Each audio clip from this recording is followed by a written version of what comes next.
Kozhikode medical കോളേജിലെ institute of maternal and child health എന്ന് പറയുന്ന ബ്ലോക്കാണിത്.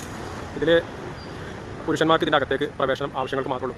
ബൈസ്റ്റാൻഡേഴ്സായിട്ട് വരുന്ന പുരുഷന്മാർ എല്ലാവരും ബാക്കിയുള്ള സമയം 24 മണിക്കൂറും ഇവിടെ പുറത്താണ് നിൽക്കേണ്ടത്. ഉള്ളിൽ ചെന്ന് കഴിഞ്ഞാൽ അവിടെ എഴുതി വെച്ചിട്ടുണ്ട്, പല സ്ഥലങ്ങളിലും എഴുതി വെച്ചിട്ടുണ്ട്, പല വാർഡിന് മുന്നിൽ എഴുതി വെച്ചിട്ടുണ്ട് പുരുഷന്മാർ അകത്ത് നിൽക്കാൻ പാടില്ല, എല്ലാവരും പുറത്ത് ഒരുക്കിയിട്ടുള്ള വിശ്രമ കേന്ദ്രത്തിലാണ് നിൽക്കേണ്ടത്. ആ എഴുതി വെച്ച് പറയുന്ന വിശ്രമ കേന്ദ്രമാണിത്. ഇതിൻ്റെ അവസ്ഥയാണ് ഇവിടെ ഇരിക്കാനായിട്ട് ഉള്ള സൗകര്യങ്ങൾ എന്ന് പറഞ്ഞാൽ വളരെ പരിമിതമായ ഇരിപ്പിടങ്ങളാണ് ഇവിടെ ഉള്ളത്. പിന്നെ ബാക്കിയുള്ള ആളുകൾ രാത്രിയും പകലും ഒക്കെ വിശ്രമിക്കുന്നത് ഇതാണ്. ഇവിടെയാണ് ഫാന് ആകെ 5 ഫാനുള്ളത്. അതിൽ 3 ബാക്കിയുള്ളൂ തോന്നുന്നുണ്ട്, ബാക്കി 2 കറങ്ങുന്നത് പലപ്പോഴും കണ്ടിട്ടില്ല. മേൽക്കൂര പല ഭാഗത്തും പൊളിഞ്ഞ് ഷീറ്റൊക്കെ ഒപ്പിച്ചൊക്കെ മഴ പെയ്ത് കഴിഞ്ഞാൽ വെള്ളം ഫുള്ള് ഉള്ളിലായിട്ടുണ്ടാവും. ഈ ബ്ലോക്കിനോട് ചേർന്ന് ഇവിടെ പുതിയൊരു കെട്ടിടമുണ്ട്, കരുതൽ എന്നുള്ള പേരിൽ കെട്ടിടമുണ്ട്. ശ്രീ എളമരം കരീം MP പ്രാദേശിക വികസന ഫണ്ടിൽ നിന്നും 2.31 കോടി രൂപ ചെലവഴിച്ച് നിർമ്മിച്ച കെട്ടിടം എന്ന് പറഞ്ഞാൽ നല്ല കാണാനൊക്കെ വൃത്തിയുള്ള ഒരു കെട്ടിടമുണ്ട്.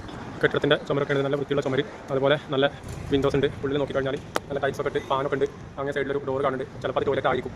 എന്തോ ആവട്ടെ, ഈ ഹോസ്പിറ്റലിൽ വരുന്ന ആളുകൾ, ബൈസ്റ്റാൻഡേഴ്സായിട്ട് വരുന്ന ആളുകൾ, ഞാൻ മനസ്സിലാക്കിയിടത്തോളം 99% ആളുകളും ഇവിടെ അത്രയ്ക്ക് ബുദ്ധിമുട്ടിയാണ് ഇവിടെ വന്ന് നിൽക്കുന്നത്. ആരും വീട്ടിൽ നിൽക്കുന്ന സമയത്ത് ആ കോഴിക്കോട് മെഡിക്കൽ കോളേജ് കുറച്ച് നേരം പോയി വെറുതെ ഇരിക്കാന്ന് വെച്ചിട്ട് ഫാൻ്റെ വീട്ടിലിരിക്കാന്ന് വെച്ചിട്ട് ആരും വരില്ല. ഇവിടെ അത്രയ്ക്ക് ബുദ്ധിമുട്ടിയിട്ടായിരിക്കും ഇവിടെ ആളുകൾ എല്ലാവരും വരുന്നുണ്ടാവുക. ആ തണൽ, ആ വിശ്രമ കേന്ദ്രം എന്ന് പറഞ്ഞ സ്ഥലം ഇവിടെ എന്തിനു വേണ്ടി ഉണ്ടാക്കിയ ബിൽഡിംഗാണെന്ന് എനിക്കറിയില്ല കേട്ടോ. ഇവിടെ കരുതലിനൊക്കെ എഴുതിയിട്ടുണ്ടെങ്കിൽ എന്തിനുള്ള കരുതലാണെന്ന് എനിക്കറിയില്ല. ഈ ഫാനും സൗകര്യങ്ങളുള്ള ഈ വിശ്രമ കേന്ദ്രം ജനങ്ങൾക്ക് വേണ്ടി തുറന്നു കൊടുത്തു കഴിഞ്ഞാൽ, പൊതുജനങ്ങൾ ബൈസ്റ്റാൻഡേഴ്സായിട്ട് വന്ന് നിൽക്കുന്ന ആളുകൾക്ക് വേണ്ടി തുറന്നു കൊടുത്തു കഴിഞ്ഞാൽ വളരെയധികം സൗകര്യമായിരിക്കും. പിന്നെ ഇവിടെ ഏതൊരു മുക്കിലും മൂലയിലും നോക്കിക്കഴിഞ്ഞാലും ഉണ്ടാവും അവിടെയൊക്കെ ജനങ്ങൾ നല്ല മുറുക്കി തുപ്പി അങ്ങനെ ഒക്കെ വെച്ചിട്ടുണ്ടാവും. മുറുക്കാൻ പറ്റില്ല, പുകവലിക്കാൻ പറ്റില്ല എന്നും ഒരു മനുഷ്യനോട് പറയാൻ പറ്റില്ലല്ലോ. മുറുക്കലും പുകവലിക്കലും മദ്യപിക്കലൊക്കെ ഓരോ വ്യക്തി സ്വാതന്ത്ര്യമാണ് നമ്മുടെ നാട്ടിൽ. അപ്പോൾ അതൊന്നും ആളുകളോട് ചെയ്യാൻ പറ്റില്ല എന്ന് പറയാൻ പറ്റില്ല. ഇത് ചെയ്യുന്ന ആളുകൾക്ക് അത് തുപ്പാനും മറ്റും സൗകര്യങ്ങൾ, അതായത് ഒരു വാഷ്റൂമോ കാര്യങ്ങളോ ഉണ്ടെങ്കിൽ ഒരു പരിധിവരെയൊക്കെ ഒഴിവാക്കും. ആകെ ഒരു ബാത്റൂമോ മറ്റോ ഉണ്ടാവുള്ളൂ. അതിന് മുന്നിൽ ആൾ മുന്നിൽ വന്ന് കാത്തു നിൽക്കുകയാണ് ജനങ്ങൾ. സ്വാഭാവികമായിട്ടും തുപ്പും മറ്റുള്ള കാര്യങ്ങളൊക്കെ ചെയ്യും, എല്ലാം ഉണ്ടാവും. ഇവിടെ പുറത്ത് പിന്നെ ഇവിടെ വരുന്ന ബൈസ്റ്റാൻഡേഴ്സായിട്ടുള്ള ആളുകൾക്ക് ഉപയോഗിക്കാൻ വേണ്ടിയിട്ടുള്ള കുളിക്കാനോ അല്ലെങ്കിൽ ടോയ്ലറ്റിൽ പോകാനോ ഒക്കെയുള്ള സൗകര്യങ്ങൾ വളരെ പരിമിതമായിട്ടേ ഉള്ളൂ. ഈ തൊട്ടടുത്ത്, ഈ വാർഡിൻ്റെ തൊട്ടടുത്തുള്ള ഒറ്റ ബാത്റൂം എന്ന് പറയുന്നത് ഒറ്റ ഡോർ അവിടെ കാണുന്നു. ഞാനിവിടെ ഇതുവരെ കയറി നോക്കിയിട്ടില്ല. അവിടെ എപ്പോഴും തിരക്കായിരിക്കും. പിന്നെ നമുക്ക് കാര്യം നടക്കണമെങ്കിൽ ഇവിടുന്ന് ഒരു പകുതി 1.5 കിലോമീറ്റർ നടന്ന് പോകണം. അപ്പോൾ സൂപ്പർ സ്പെഷ്യാലിറ്റി ബ്ലോക്കിൻ്റെ അവിടെ വരുന്നുണ്ട്. പിന്നെ തൊട്ട് മുകളിൽ അവിടെ അടുത്ത് വേറെ ഉണ്ട്.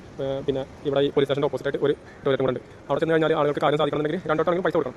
ഈ ഫ്രീ ആയിട്ട് ഇതിനുള്ള സൗകര്യങ്ങൾ ചെയ്താൽ ആളുകൾ എന്താ, ഫ്രീ ആണെങ്കിൽ ഇടയ്ക്ക് ഒന്ന് പോയിട്ട് 2 കഴിച്ചു വരാം, അല്ലെങ്കിൽ ഒന്ന് പോയിട്ട് 3 കഴിച്ചു വരാം. ജനങ്ങൾ വെറുതെ പോയിട്ട് കാര്യങ്ങൾ ചെയ്യുമല്ലോ. ഒരു ആൾക്ക് അവിടെ പോയി ഇരിക്കാൻ താല്പര്യമല്ലോ. ആവശ്യം ഉണ്ടെങ്കിൽ അങ്ങോട്ട് കയറിക്കോളൂ. അപ്പോൾ എന്തുകൊണ്ട് ഈ സംവിധാനത്തിൽ ജനങ്ങൾക്ക് ഇതിന് വേണ്ടി സൗകര്യമായിട്ട് ഉപയോഗിക്കാൻ പറ്റുന്ന രീതിയിൽ നല്ല ബാത്റൂമോ കാര്യങ്ങളോ ഒരുക്കാൻ സർക്കാർ തയ്യാറാവില്ല.